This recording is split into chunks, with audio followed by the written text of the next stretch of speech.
Hello friend, welcome to my channel से JD science classes में आप सभी का स्वागत है।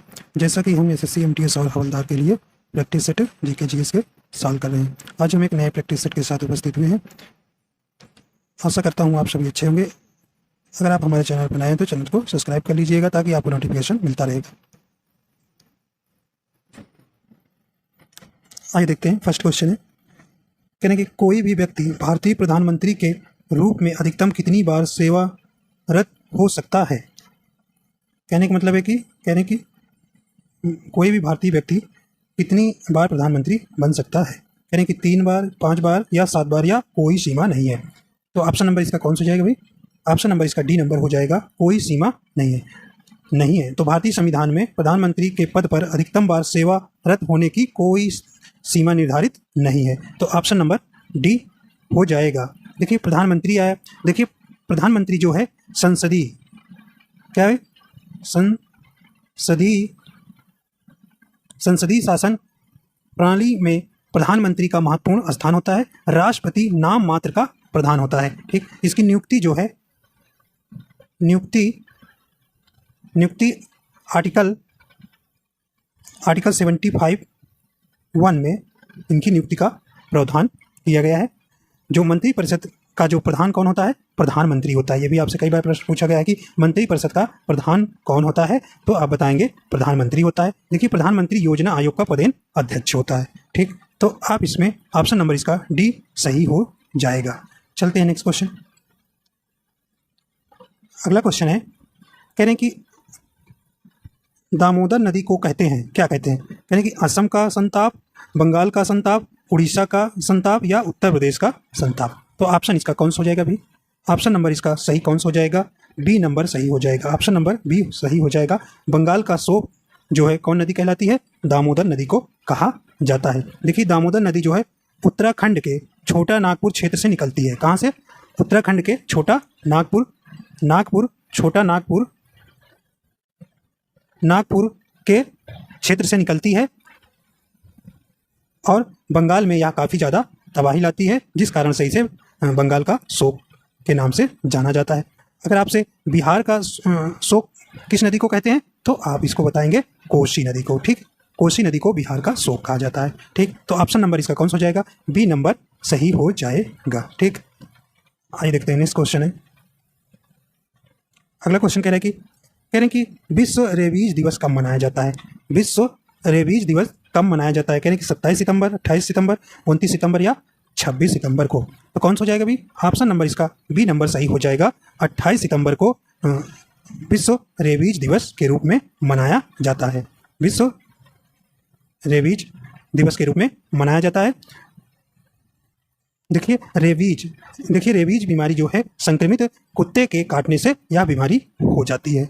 किसके? संक्रमित कुत्ते के काटने से यह बीमारी हो जाती है। देखिए इसे जो संक्रमित कुत्ते काटने से आप इसके जो है 72 घंटे के अंदर एंटी रेबीज वैक्सीन अवश्य लगवा लेना चाहिए। कितने घंटे में? 72 घंटे के अंदर। ठीक, अब देखिए रेबीज वैक्सीन के आविष्कारक कौन थे? तो लुई, ये भी आपसे कई बार पूछा गया है, लुई पास्चर। कौन सा भाई? Louis Pasteur. और इन्होंने पास्चुराइजेशन का भी आविष्कार किया था दूध के। ठीक, तो लुई पास्चर ने रेबीज वैक्सीन के आविष्कारक थे। ठीक, तो ऑप्शन नंबर इसका बी नंबर सही हो जाएगा। आगे चलते हैं। नेक्स्ट क्वेश्चन है, कहने कि किस देश को संयुक्त राज्य अमेरिका ने अपनी करेंसी मॉनिटरिंग लिस्ट से हटा दिया है? तो किस देश को भी? तो ऑप्शन नंबर इसका कौन सा हो जाएगा? ऑप्शन नंबर इसका डी नंबर हो जाएगा, भारत। संयुक्त राज्य अमेरिका ने के ट्रेजरी विभाग ने भारत को अपनी करेंसी मॉनिटरिंग लिस्ट से हटा दिया है। भारत पिछले 2 साल से इस सूची में था। ठीक, तो भारत के साथ साथ अमेरिका ने जैसे मैक्सिको, इटली, वियतनाम और थाईलैंड के को इस सूची से भी हटा दिया है। ठीक, तो ऑप्शन नंबर इसका कौन सा हो जाएगा भाई? डी नंबर सही हो जाएगा। आइए देखते हैं नेक्स्ट क्वेश्चन। अगला क्वेश्चन है, यानी कि ईमेल का जन्मदाता किसे माना जाता है? ईमेल का जन्मदाता किन्हें माना जाता है? तो ऑप्शन नंबर इसका कौन सा हो जाएगा? डी नंबर सही हो जाएगा। रे टॉमिल्सन को जो है ईमेल का जन्मदाता माना जाता है। तो ऑप्शन नंबर डी सही हो जाएगा। आइए देखते हैं नेक्स्ट क्वेश्चन है। अगला क्वेश्चन है, कह रहे हैं कि एक वर्ष में कम से कम कितनी बार संसद की बैठक होना आवश्यक है? तो कितनी बार भी बैठक होना आवश्यक है? तो ऑप्शन नंबर इसका कौन सा हो जाएगा? यानी एक बार, 4 बार, 3 बार, 2 बार। तो ऑप्शन नंबर इसका सी सही हो जाएगा, 2 बार। तो कम से कम 1 साल में संसद की बैठक 2 बार होना आवश्यक है। तो ऑप्शन नंबर इसका सी नंबर सही हो जाएगा। आइए देखते हैं नेक्स्ट क्वेश्चन है। नेक्स्ट क्वेश्चन है, कह रहे कि एलिफेंटा की गुफाएं किस शहर में स्थित हैं? तो एलिफेंटा की गुफाएं किस शहर में स्थित हैं? तो कौन सा हो जाएगा? कह रहे नासिक, कोल्हापुर या पुणे या मुंबई। तो कौन सा हो जाएगा भाई? ऑप्शन नंबर इसका डी नंबर चला जाएगा, मुंबई। देखिए मुंबई शहर में स्थित है कौन सी? एलिफेंटा की गुफाएं। और कहाँ है ये? महाराष्ट्र में है, महाराष्ट्र में। ठीक, महाराष्ट्र में के मुंबई शहर में स्थित है। यह जो है अत्यंत भव्य मूर्तियों के लिए विख्यात है। इन मूर्तियों में त्रिमूर्ति शिव की मूर्ति सर्वाधिक है। किसकी भाई? शिव, भगवान शिव की जो है यहाँ पर मूर्ति सबसे अधिक मात्रा में लोकप्रिय है। यहाँ कुल 7 गुफाएं हैं। कितनी भाई? यहाँ कुल 7 गुफाएं हैं। इन गुफाओं में पहाड़ियों को काट कर बनाई गई हैं। ठीक है, तो देखिए इसे यूनेस्को में कब शामिल किया गया था? 1987 में। 1987 में यूनेस्को द्वारा एलिफेंट गुफा के विश्व धरोहर घोषित किया गया था। तो विश्व धरोहर घोषित यूनेस्को द्वारा 1987 में इसको किया गया था। तो ऑप्शन नंबर डी इसका सही हो जाएगा। आइए देखते हैं नेक्स्ट क्वेश्चन है। नेक्स्ट क्वेश्चन कह रहे हैं कि भारत में सबसे बड़ी सिंचाई नहर स्पेस है तो कौन सी है? कह रहे हैं कि यमुना नहर है, इंदिरा गांधी नहर है, सिरहिंद नहर है या अपर बाडी दोआब नहर है। तो भाई कौन सा है? तो ऑप्शन नंबर इसका कौन सा हो जाएगा? तो ऑप्शन नंबर इसका बी नंबर सही हो जाएगा। कौन सा भाई? इंदिरा गांधी नहर। भारत में सबसे बड़ी सिंचाई नहर कौन सी है? इंदिरा गांधी नहर है। देखिए इंदिरा गांधी नहर कहाँ है? राजस्थान में है। कहाँ है भाई? राजस्थान में है। कहाँ है? राजस्थान में है। इनका जो इसका पुराना नाम क्या था? राजस्थान नहर था। राजस्थान नहर था। देखिए ये सतलज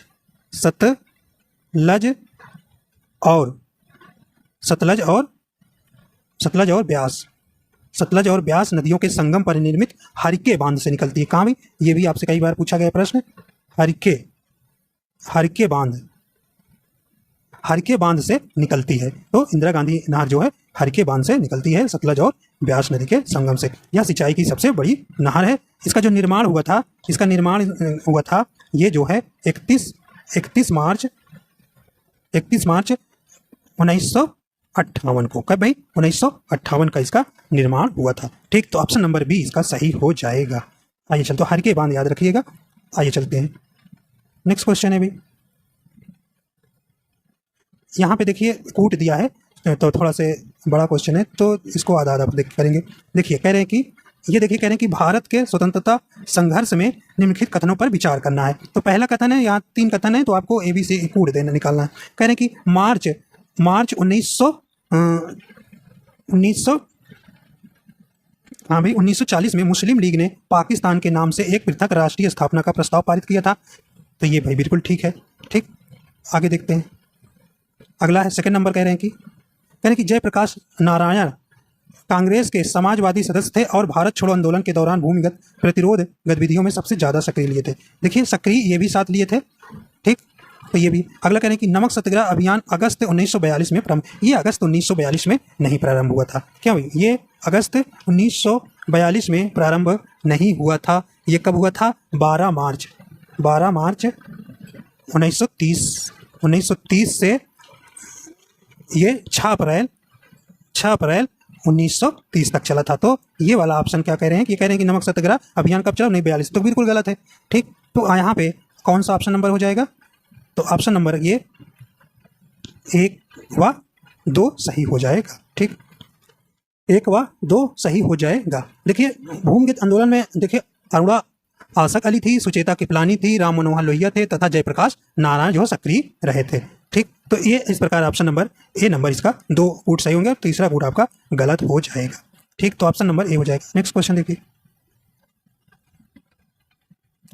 देखिए कह रहे हैं कि 50 नंबर क्वेश्चन कह रहे हैं गुजरात स्थित जूनागढ़ की गिरनार पहाड़ियाँ आमों की मतलब किस आम की किस्म के लिए प्रसिद्ध हैं? बताइए भाई। कह रहे हैं कि केसर, दशहरी, अल्फांसो या तोतापुरी।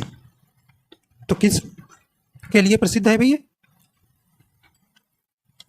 तो ये ऑप्शन नंबर इसका डी हो जाएगा, केसर आमों के लिए।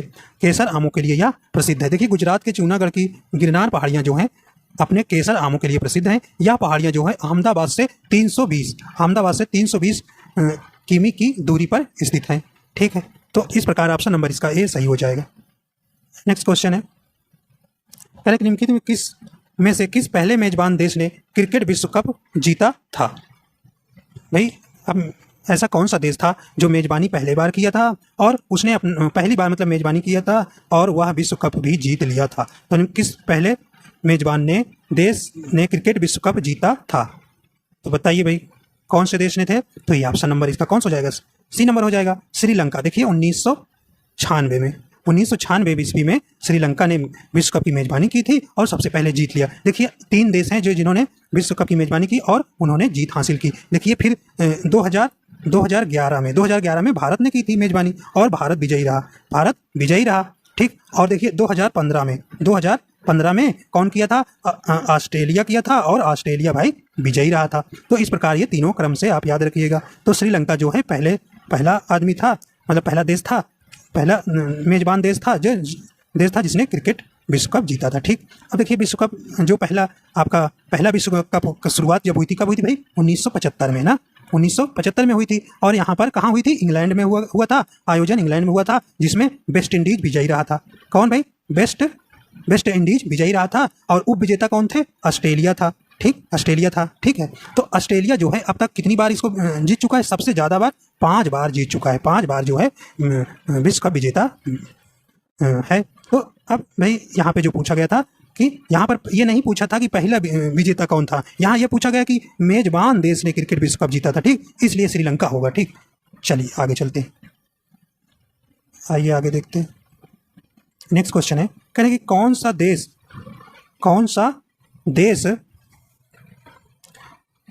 देश 2023 में पहले ओलंपिक ई स्पोर्ट्स वीक की मेजबानी करेगा? देखिए पहला आया है तो इम्पोर्टेंस है। चलिए बताइए भाई कौन सा देश है, कौन सा है? तो ये ऑप्शन नंबर कह रहे हैं जापान, ऑस्ट्रेलिया, इटली या सिंगापुर। तो ऑप्शन नंबर इसका बी नंबर सही हो जाएगा, सिंगापुर। जो सिंगापुर 2023 में पहले ओलंपिक ई स्पोर्ट वीक की मेजबानी करेगा। देखिए अंतर्राष्ट्रीय ओलंपिक समिति ने पुष्टि की है कि सिंगापुर 2023 में अपने पहले ई स्पोर्ट्स सप्ताह की मेजबानी करेगा। IOC के अनुसार कार्यक्रम जो है कब होगा? 22 जून से 25 जून के बीच 2023 में इसका आयोजन होगा। ठीक, तो इस प्रकार सी नंबर इसका ऑप्शन सही हो जाएगा। चलिए नेक्स्ट क्वेश्चन देखते हैं। देखिए भाई जियो आ गया है, कह रहे हैं कि अपने सभी जिलों में जियो 5G सेवाएं प्राप्त करने वाला पहला भारतीय राज्य कौन सा बन गया है? बताइए भाई कौन सा, जहां पर 5G उसके सभी जिलों में लॉन्च किया गया है, पहला राज्य कौन बना है? कह रहे हैं कि उत्तर प्रदेश। देखिए उत्तर प्रदेश, गुजरात, हिमाचल प्रदेश, मध्य प्रदेश। तो कौन है भाई बन गया है? बी नंबर सही चला जाएगा, गुजरात जो है बन गया। देखिए जियो ने गुजरात के 33 जिलों में, कुल कितने भाई? 33 जिलों में प्रत्येक मुख्यालय में अपना 5G नेटवर्क शुरू किया है, जिससे यहाँ राज्य 5G सेवाओं का 100% कवरेज प्राप्त करने वाला भारत का पहला राज्य बन गया है। ठीक, पहला राज्य बन गया है। तो ऑप्शन नंबर इसका बी सही हो जाएगा। चलें आगे, चलिए आइए देखते हैं आगे क्वेश्चन। कह रहे हैं कि कमेंग हाइड्रो पावर स्टेशन का उद्घाटन किस राज्य में किया है? अगर वीडियो पसंद आ रही है तो आप हमारे चैनल पर नए हैं तो चैनल को सब्सक्राइब कर लीजिएगा। चलिए देखिए, कमेंग हाइड्रो पावर स्टेशन का उद्घाटन किस राज्य में किया गया है? बताइए भाई किस राज्य में किया गया है? ये कहाँ किया गया है? ये कह रहे मणिपुर, असम, अरुणाचल प्रदेश या मेघालय। तो यहाँ ऑप्शन नंबर सी हो जाएगा, अरुणाचल प्रदेश में। अरुणाचल प्रदेश में इसका देखिए प्रधानमंत्री नरेंद्र मोदी ने अरुणाचल प्रदेश में 600 मेगावाट कामेंग्स हाइड्रो पावर स्टेशन का उद्घाटन किया है। यह प्रोजेक्ट लगभग 8,450 करोड़ की भाई यहाँ लागत आई है इसको तैयार करने में। इतना करोड़ तैयार किया गया। ठीक है, तो इस प्रकार जो है ऑप्शन नंबर इसका सी नंबर सही हो जाएगा। चलें नेक्स्ट क्वेश्चन। अगला क्वेश्चन है, कह रहे कि भारत की राष्ट्रीय आय का संकलन कौन करता है? तो भाई कौन करता है? तो ऑप्शन नंबर इसका कौन सा हो जाएगा? डी नंबर सही हो जाएगा, केंद्रीय सांख्यिकी संगठन। जो केंद्रीय सांख्यिकी संगठन है वो भारत की राष्ट्रीय आय का संकलन करता है। ठीक, तो इस प्रकार ऑप्शन नंबर इसका डी सही हो जाएगा। नेक्स्ट क्वेश्चन है भी, 56 नंबर। देखिए कह रहे हैं कि 1950 में योजना आयोग का गठन निम्न में से किसके संकल्प द्वारा किया गया था? तो किसके द्वारा कह रहे हैं? राष्ट्रपति के द्वारा, संघीय मंत्रिपरिषद के द्वारा, प्रधानमंत्री के द्वारा या संसद के द्वारा? बताइए। तो कौन सा हो जाएगा? ऑप्शन नंबर इसका बी सही हो जाएगा, संघीय मंत्रिमंडल के द्वारा। देखिए योजना आयोग का गठन जो है 15 मार्च 1950 को किया गया था। इसे अब क्या कर दिया गया भाई? इसे 13 अगस्त 2014 को क्या कर दिया गया? इसे समाप्त कर दिया गया और इसके स्थान पर क्या भाई चल शुरू कर दिया गया? नीति आयोग। क्या भाई? नीति आयोग की स्थापना नरेंद्र मोदी ने किया। और कब किया भाई? कब किया इसे? 1 जनवरी 2015 को। अब इसको क्या, किसका नाम बदलकर योजना आयोग को नीति आयोग कर दिया गया है। ठीक। और नीति आयोग के अध्यक्ष कौन होते हैं? प्रधानमंत्री होते हैं। और इस समय आपके प्रधानमंत्री नरेंद्र मोदी हैं, तो अध्यक्ष नरेंद्र मोदी हैं। ठीक। और उपाध्यक्ष आपसे पूछे तो डॉक्टर सुमन बेरी हैं। ठीक है, वर्तमान में डॉक्टर सुमन बेरी। ठीक है, ये भी आप याद रखिएगा। ठीक। तो इस प्रकार ऑप्शन नंबर इसका कौन सा हो जाएगा? हाँ, बी नंबर सही हो जाएगा। ठीक। तो संघीय मंत्रिमंडल याद रखिएगा। आइए देखते हैं अगला क्वेश्चन। अगला क्वेश्चन है, नेक्स्ट क्वेश्चन है, कह रहे हैं कि लैंग्वेज ऑफ ट्रुथ एसेज 2003-2020 नामक पुस्तक के लेखक बताइए कौन है? कौन है भाई? कह रहे हैं कि चेतन भगत है, अमीश त्रिपाठी है, शशि थरूर है या सलमान रुश्दी है? तो बताइए भाई कौन से हैं? कौन है? ऑप्शन नंबर इसका डी नंबर सही हो जाएगा, सलमान रुश्दी। चलिए आगे देखिए अगला क्वेश्चन है। नेक्स्ट क्वेश्चन है, कह रहे हैं कि निम्नलिखित में से किसने टिप्पणी की थी कि दक्षिण अफ्रीका ने महात्मा को बनाया था? बताइए भाई आप। अच्छा क्वेश्चन है, काफ़ी अच्छा क्वेश्चन है। बताइए क्या है? कह रहे हैं कि बिपिन चंद्र पाल थे, चंद्रन देव नेशन थे, बाल गंगाधर तिलक थे या जवाहरलाल नेहरू थे? तो कौन थे भाई? ऑप्शन नंबर इसका कौन सा हो जाएगा? बी नंबर सही हो जाएगा, चंद्रन देव नेशन थे। ठीक। इन्होंने जो है कहा था कि दक्षिण अफ्रीका ने महात्मा को बनाया था। भाई महात्मा, देखिए महात्मा गांधी जो है 1893 में दक्षिण अफ्रीका जो है सेठ अब्दुल्ला के, कौन भाई? सेठ अब्दुल्ला के एक केस के सिलसिले में ये दक्षिण अफ्रीका जाते हैं और वहाँ पर उनके केस को काफ़ी अच्छी तरह से हैंडल भी किया। और इस प्रकार वहाँ पर उन्होंने देखा कि जो वहाँ पर महिलाओं और जाति नीच ऊंच में बड़ा मतलब भेदभाव था। तो वहाँ ने जो है महात्मा गांधी ने जातियों और महिलाओं के प्रति भेदभाव को वाले व्यवहार के लिए चेतावनी दी और वह बाद में महात्मा गांधी इस क्षेत्र में भारतीय समुदाय के नेता बन गए थे और वहाँ पर बहुत अच्छा अपना कुछ वहाँ पर सत्याग्रह भी चलाया था, जिस कारण से चंद्रन ने देव नेशन ने इन्हें दक्षिण अफ्रीका ने महात्मा को बनाया, ऐसा उन्होंने कहा था। ठीक। तो ऑप्शन नंबर इसका बी वाला सही हो जाएगा। देखिए और एक क्वेश्चन आपसे यहाँ से पूछा जाता है।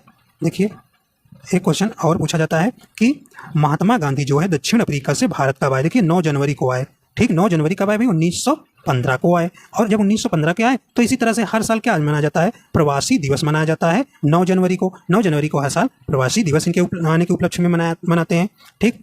इस प्रकार देखिए महात्मा गांधी वहाँ से आने के बाद भी उन्होंने जो अपना भारत में सत्याग्रह चलाया वो था चंपारण। पहला जो था चंपारण था। कब था भाई? 1917 में। ठीक। देखिए इन्होंने कुल मिला के 7 जो हैं सत्याग्रह चलाए थे। देखिए फिर खेड़ा चलाए थे भाई। खेड़ा कब सत्याग्रह चलाए थे? 1918 में। और फिर अहमदाबाद मिल मजदूर कब चलाए थे? 1918 में। और यहीं पर आपसे पूछा जाता है क्वेश्चन कि बताइए कौन से सत्याग्रह में आंदोलन में महात्मा गांधी ने पहली बार भूख हड़ताल पर बैठे थे? तो भाई बता देना, अहमदाबाद मिल मजदूर आंदोलन 1918 में। ठीक है। और खिलाफत आंदोलन कब चला था? 1920 में। ठीक। और असहयोग आंदोलन भी 1920 में ही चला था। ऐसे क्रम से भी आपसे कई बार पूछा गया है क्रम लगाने का। और सविनय अवज्ञा आंदोलन जिसे नमक कानून बोलते हो 1930 में चला था। और एक लास्ट चला था 1942 में। 1942 में कौन भाई? भारत छोड़ो आंदोलन, और इसे अगस्त आंदोलन भी कहते हैं। ठीक। तो कौन इनके आप 7 आंदोलन याद रखिएगा? चंपारण, खेड़ा, अहमदाबाद मिल मजदूर, खिलाफत, असहयोग आंदोलन, सविनय अवज्ञा आंदोलन और भारत छोड़ो आंदोलन। ठीक। तो आप इतना याद करिए। इसका तो ऑप्शन नंबर जानते हैं कौन हो जाएगा? बी नंबर सही हो जाएगा। आइए चलते हैं नेक्स्ट क्वेश्चन। अगला क्वेश्चन है, मस्तिष्क का कौन सा भाग मोटर नियंत्रण में महत्वपूर्ण भूमिका निभाता है? तो बताइए भाई कौन सा इसका ऑप्शन हो जाएगा, बताइए। कह रहे हैं कि सेरिबेलम या अनुमस्तिष्क जिसको बोलते हैं, सेरिबेलम, प्राइमस्तिष्क या मेडुला या पॉन्स, कौन सा हो जाएगा भाई इसका सही ऑप्शन? तो ऑप्शन नंबर इसका कौन सा हो जाएगा? ए नंबर सही हो जाएगा। ऑप्शन नंबर ए सही हो जाएगा, अनुमस्तिष्क, सेरिबेलम। देखिए सेरिबेलम से मस्तिष्क और मस्तिष्क स्टेम के बीच सिर के पीछे मस्तिष्क का एक भाग है, ठीक। यह संतुलन बनाने का मुख्य भूमिका भी निभाता है। इसे छोटा मस्तिष्क भी कहा जाता है। मोटर्स कंट्रोल में भी महत्वपूर्ण भूमिका निभाता है तथा अन्य शारीरिक गतिविधियों का भी नियंत्रण करता है। तो अन्य शारीरिक गतिविधियों का नियंत्रण भी यह अनुमस्तिष्क करता है, ठीक। तो ऑप्शन नंबर इसका ए नंबर सही हो जाएगा। आइए देखते हैं नेक्स्ट क्वेश्चन। अगला कहने के निम्न में कौन सा कार्बनिक अम्ल है? भाई कार्बनिक अम्ल कौन सा है? तो कौन सा है भाई? ऑप्शन नंबर इसका ए हो जाएगा, सिट्रिक अम्ल। सिट्रिक अम्ल कैसा है? कार्बनिक अम्ल है, कार्बनिक अम्ल है। देखिए सिट्रिक अम्ल एक कार्बनिक अम्ल है। यह एक प्रकार का मोनोहाइड्रॉक्सी ट्राई कार्बोक्सिलिक अम्ल है। यह खट्टे फलों में जैसे नींबू, संतरा, आंवला आदि में प्रचुर मात्रा में पाया जाता है। सल्फ्यूरिक अम्ल, नाइट्रिक अम्ल तथा फास्फोरिक अम्ल एक अकार्बनिक अम्ल है। क्या भाई? ये अकार्बनिक अम्ल है। अकार्बनिक अम्ल कौन से हैं? सल्फ्यूरिक अम्ल, नाइट्रिक अम्ल और फास्फोरिक अम्ल। ये कैसे हैं? अकार्बनिक अम्ल है तथा ये अजैव अम्ल है, अथवा ये अजैव क्योंकि इनमें कार्बन नहीं पाया जाता है, ठीक है। सल्फ्यूरिक अम्ल में देखिए कार्बन नहीं पाया जाते। सल्फ्यूरिक अम्ल आप जानते हैं H2SO4, H2SO4। देखिए इसमें कार्बन भी नहीं, नाइट्रिक भी नहीं और फास्फोरिक अम्ल में भी कार्बन नहीं होता है। तो ये कार्बन अकार्बनिक अम्ल है, ठीक। तो इस प्रकार आपका ए जो है सिट्रिक अम्ल जो है कार्बनिक अम्ल है, ठीक। ऑप्शन नंबर ए सही हो जाएगा। नेक्स्ट क्वेश्चन है, देखिए कह रहे हैं कि इंटरनेट टेक्नोलॉजी में URL का पूर्ण रूप क्या है? तो क्या है भाई? तो ऑप्शन नंबर इसका ए नंबर सही हो जाएगा, यूनिफॉर्म से रिसोर्सेस लोकेटर, ठीक। तो ए नंबर इसका ऑप्शन सही हो जाएगा। आज देखते हैं नेक्स्ट क्वेश्चन। नेक्स्ट क्वेश्चन है 62। कह रहे हैं कि निम्नलिखित में कौन सा मानव दंत जो है केवल अस्थाई दंत विन्यास में प्रकट होता है? तो बताइए भाई कौन सा होता है? तो ऑप्शन नंबर इसका कौन सा हो जाएगा? ए नंबर सही हो जाएगा, कृंतक, जिसे इंसीजर बोलते हैं। कृंतक जो है यह जो है मानव दंत केवल अस्थाई दंत विन्यास में प्रकट होता है। देखिए आपके 4 प्रकार के दांत पाए जाते हैं। देखिए कृंतक है, अग्रचर्वणक है, चर्वणक है, रदनक है, ठीक। देखिए रदनक मतलब मोलर, इसको बुद्धि का दांत भी कहते हैं। मोलर को क्या कहते हैं? बुद्धि का दांत भी कहा जाता है। जो देखिए चर्वणक दंत जो है 17 से 25 वर्ष के आयु के मध्य उगते हैं। चर्वणक जो है कब से वही उगते हैं, ठीक। तो ऑप्शन नंबर इसका ए सही हो जाएगा। आगे चलते हैं। नेक्स्ट क्वेश्चन है, कह रहे कि निम्नलिखित में से कौन सा एक प्राकृतिक पॉलीमर है? तो बताइए भाई कौन सा हो जाएगा? ऑप्शन नंबर कह रहे बेकेलाइट है, नायलॉन है, पॉलीथीन है। तो डी नंबर इसका सही हो जाएगा, स्टार्च जो है एक प्राकृतिक पॉलीमर है, ठीक। कह रहे स्टार्च जो है एक प्राकृतिक बहुलक है। एक कह रहे जब एक ही यौगिक के 2 या 2 से अधिक अणु आपस में संयोग करके एक बड़ा अणु बनाते हैं तो उसे क्या बोलते हैं? बहुलकीकरण बोलते हैं। क्या भाई? बहुलकीकरण कहते हैं। तथा इसके फलस्वरूप निर्मित यौगिक को हम क्या कहते हैं? बहुलक कहते हैं। तो बहुलक प्राकृतिक और कृत्रिम 2 प्रकार के होते हैं। स्टार्च एक पॉलीसैकेराइड्स कार्बोहाइड्रेट है जो ग्लूकोज मोनोसैकेराइड की इकाइयों की एक बड़ी श्रृंखला है। यह सिर्फ पादप पदार्थों में ही पाया जाता है, ठीक। तो ऑप्शन नंबर इसका डी नंबर सही हो जाएगा। आइए देखते हैं नेक्स्ट क्वेश्चन। नेक्स्ट क्वेश्चन है, कह रहे कि प्रकाश स्पेस सबसे तेज गति से यात्रा करता है। तो इसमें भी ये आपका कौन सा हो जाएगा? ऑप्शन नंबर इसका डी हो जाएगा, निर्वात, वैकम। वैकम में जो है प्रकाश जो है सबसे तेज चलता है। कितना इसका स्पीड है भाई? 3 × 10⁸ मीटर पर सेकंड से ये क्या चलता है? ये प्रकाश चल सकता है, ठीक। देखिए प्रकाश को पहुंचने में पृथ्वी पर कितना समय लगता है? तो 8 मिनट 16 सेकंड के एवं लगता है, ठीक। तो इस प्रकार ऑप्शन नंबर इसका डी नंबर सही हो जाएगा। आइए देखते हैं अगला क्वेश्चन है, कह रहे हैं कि यदि उपयोग में लाया जाने वाला दर्पण अवतल दर्पण है तो इसमें आवर्धन का सही सूत्र क्या होगा? कह रहे हैं कि माइनस का प्रतिबिंब दूरी, देखिए डिवाइड का सिंबल है, बिंब दूरी। तो ऑप्शन नंबर इसका कौन सा हो जाएगा? ए ही नंबर सही हो जाएगा। क्या होगा? माइनस का यम बराबर क्या होगा भाई? यम बराबर होता है यम बराबर होता है माइनस का वी अपान यू। ठीक, तो प्रतिबिंब की दूरी अपान क्या होती है, वस्तु की दूरी को, रेशियो को हम क्या कहते हैं, आवर्धन कहते हैं। ठीक, तो ऑप्शन नंबर इसका ए नंबर सही हो जाएगा। ठीक है, तो इस प्रकार आपके कुल 25 क्वेश्चन हो जाते हैं। आशा करता हूँ ये आपको पसंद आया है। अगर आप हमारे चैनल पर नए हैं तो चैनल को सब्सक्राइब कर लीजिएगा, और पसंद आए तो लाइक एंड शेयर जरूर कर दीजिएगा। वीडियो देखने के लिए आपका बहुत बहुत धन्यवाद।